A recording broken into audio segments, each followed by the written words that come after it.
The Isle of the Thunder King features 9 bosses that you can summon. Summoning a boss will cost you 3 Shanzei Ritual Stones, which you can loot from chests in the Loot Run scenario, from the Arcane Troves and Sunreaver bounties that you can obtain at the end of your daily quests, and from rare mobs on the island. You can also acquire them by doing the weekly Crumbled Chamberlain quest. It is advised to attempt these bosses with a group of 1 healer, 1 tank, and 3 DPS, but it is possible to do them without a healer. The bosses are divided in 3 categories: Lightning, Primal, and Spirit. We will first present the 3 Lightning bosses, then the 3 Primal bosses, and finally the 3 Spirit bosses. Electromancer Ju'le can be summoned by using the Lightning Ritual Stone located in the large building in Diremoor. The attacks of this boss apply a damaging debuff on you. The only way to get rid of it is by clicking the lightning rod next to the ritual stone. Doing so will summon small lightning elementals. We advise you to wait until 2 or 3 stacks to remove them. Then keep focusing on the boss, all the while trying to finish off the elementals with collateral damage. The ancient Mogu Guardian can be summoned by using the Lightning Ritual Stone located at the entrance of the Thunder King complex. This area becomes accessible during Stage 3.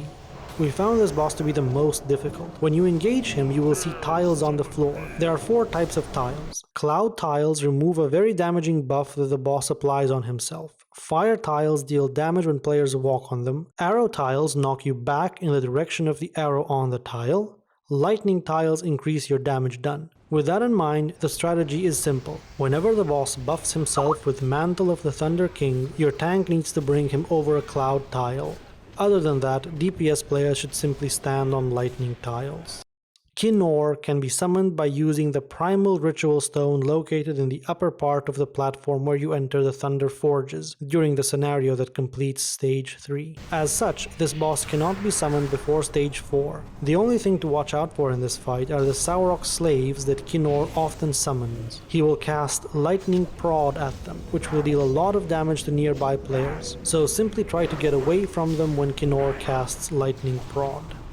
Cera can be summoned by using the Primal Ritual Stone located in a coastal cave just southwest of Violet Rise, the Alliance base. You will find a dirt path leading to it. Cera is a Triceratops that has an attack similar to that of Horidon.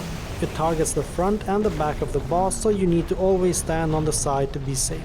He also sometimes puts up a reflective shield in front of him, which forces you to attack him from behind. Lastly, he often charges players, so you need to move out of his path when he does so. The incomplete Drakkari Colossus can be summoned by using the Primal Ritual Stone located in the lower part of the platform where you enter the Thunder Forges from during the scenario that completes Stage 3. As such, this boss cannot be summoned before Stage 4. This boss does not need to be tanked. We advise you to stay close to him because avoiding his abilities involves moving around him, something that is easier to do when you are close. Simply pay attention to the ground effects and you will be fine. Windweaver Akil'amon can be summoned by using the Primal Ritual Stone located northeast of Stormsea Landing. This area only becomes accessible during Stage 5. You can access it by taking a dirt path that starts where the Zandalari ship is located. All the boss does is summon tornadoes and send players in the air. Echo of Kros can be summoned by using the Spirit Ritual Stone located on the beach of Igaluk Crag next to the altar. This boss is fairly easy. The only mechanic you need to deal with consists in killing a low health Sauroch that sometimes appears before the boss reaches him. Otherwise, the boss will heal himself. We advise you to take care of the Haywire Sunreaver construct before summoning Kros, as you will most likely end up taking aggro on it. The spirit of Warlord Teng can be summoned by using the Spirit Ritual Stone located in the coastal cave underneath the main building in the Court of Bones. This boss has an ability called Spirit Slash, which deals damage everywhere around him except for a small cone in front of him, which means that melee DPS need to stack on the tank when this ability is cast.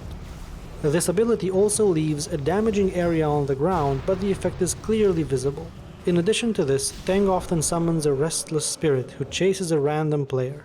If the player lets the spirit catch them, then they will be incapacitated for 10 seconds and take some damage.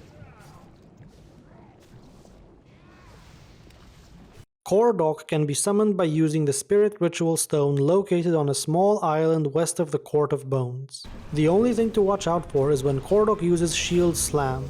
He will then charge a party member before dealing damage in front of him. The ground effect is clearly visible, so you should be able to move out of it in time.